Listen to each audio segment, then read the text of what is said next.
શરણે શીશ નમાવવા તમે દોડો નહીં ક્યાંય દૂર, ધામ ધુરંધર ઢોકડું તમે પહોંચો સાળંગપુર। બધા મિત્રોને હૃદયપૂર્વક ભાવભર્યા જય કષ્ટભજન દેવ। આ બધા મિત્રો જાણો છો એમ કે બોટાદથી સાળંગપુર 111 શનિવાર પદયાત્રાએ ચાલી જવાનો સંકલ્પ છે, જેમાંથી આજ છે 106મો શનિવાર। અને દાદાના નામ સમરણ સાથે પરમ સ્નેહી મિત્ર જિગ્નેશભાઈ હર્ષભાઈ સાથે આજની પદયાત્રા શરૂ થઈ ગઈ છે। તો શક્ય હશે તો આજે પણ તમને વિડીયોના માધ્યમથી શ્રી કષ્ટભજનદેવ હનુમાનજી મહારાજના દર્શન કરાવવાનો પ્રયાસ કરીશ। તો છેક સુધી વિડીયોમાં બન્યા રહેજો। દાદાના નામ સમરણ સાથે આજ સાળંગપુર ધામ તરફ પદયાત્રા શરૂ થઈ ગઈ છે।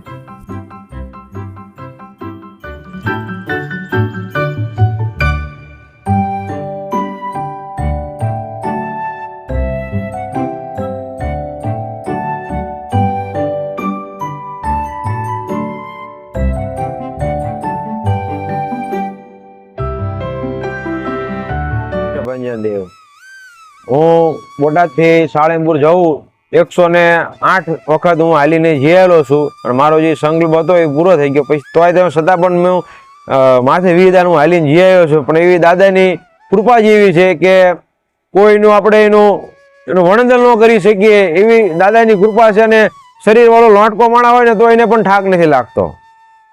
જેગાભાઈ જેવા હોય ને શરીરને એની કરતા વધારે શરીર હોય ને તોય પણ એને ઠાક નથી લાગતો। પણ મૂળ દાદાના દર્શન કરવા જાઓ ને ત્યારે ઠાક નથી લાગતો। બાકી અમતા તમે જતા હોય ગમે તો ભલે ઠાક લાગે, બાકી દાદાના દર્શનમાં ક્યાંય કોઈ ઠાક નથી લાગતો। મારું નામ ચાવડા મહેશભાઈ છે, હું સેંથળીમાં રહું છું। પણ મારા માટે તો એક અમૂલ્ય તક એવી છે કે દૂતના દૂત જે અહીંયા બધા નીકળે છે એની સેવા કરવાની। જોકે પાણીનું પરબ કરું છું, અથવા સેવાભાવી માણસો કારતક મહિનો હોય ગમે ત્યારે હોય તો મને એક ઉમંગથી એવું થાય કે આ બધા સેવા કરે છે તો એનું જે કંઈ મદદરૂપ થવાય એ રીતે હું મદદરૂપ થઉં છું, જેટલી મારાથી બની શકે તેટલું। પણ મને એક એવો ઉમંગ થાય કે દૂતના દૂતની સેવા કરવી એ બહુ મહત્વનો લાભ મળે છે। અને મારા માટે તો મને એમ થાય કે ના આ બહુ મને તક હારી મળી કે દાદાના દૂતની સેવા કરવાની। જોકે બધા મિત્રોને ખબર છે કે ઘણી બધી કષ્ટી પડતી હોય છે, પણ તોય તે એમ થાય કે ના શનિવાર છે। અને બધા મિત્રો સેવાભાવી છે બધાને હું ખૂબ ખૂબ ધન્યવાદ આપું છું કે દાદા સૌની મનોકામના પૂર્ણ કરે એવી આપણે દાદા પાસે પણ આશા રાખી છે કે કોઈને એવી કષ્ટી ન પડવા દે દાદા છે। અને ઉમંગ સાથે બધા મિત્રો પણ એવી સેવા કરે છે કે એની વાત જવા જો।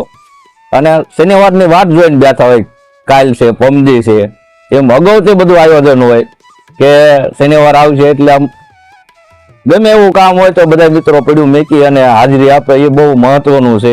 કે ઘણા બધાને તકલીફ પડતી હોય એ તો મને એમ થાય કે આ માણસો જે કામ હોવા છતાં બધા આવે તો એમ થાય કે ના રાવટીએ છે અમારા ગ્રુપમાં છે, અથવા માણસોને એમ થાય કે ના કરવું છે, ગમે એવું કામ હોય તો પીડું મેકીને આવે છે। આપણી ઈચ્છા છે કે જ્યાં સુધી બની શકે ત્યાં સુધી મદદરૂપ થાય બધા મિત્રો, અને બને એટલી સેવા કરવી। બધા સેવાભાવી મિત્રોને બિરદાવતા અમારી પદયાત્રા ફરી પાછી સાળંગપુર ધામ તરફ શરૂ થઈ ગઈ છે।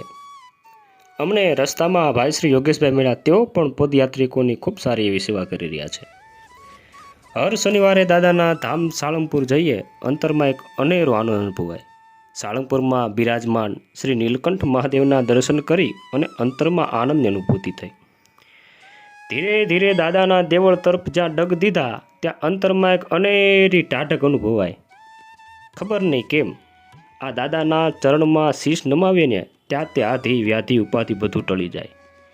એટલા માટે જ કહેવું પડે, શરણે શીશ નમાવવા તમે દોડો નહીં ક્યાંય દૂર, આ ધામ ધુરંધર ઢોકડું તમે પહોંચો સાળંગપુર। અંતરની હર વાત જાણનારો આ કષ્ટભજનદેવ હનુમાનજી મહારાજ છે। કિંગ ઓફ સાળંગપુરના પણ દર્શન કર્યા। વિડીયો ગમ્યો હોય તો લાઇક શેર સબસ્ક્રાઈબ કરજો। જય કષ્ટભજન દેવ।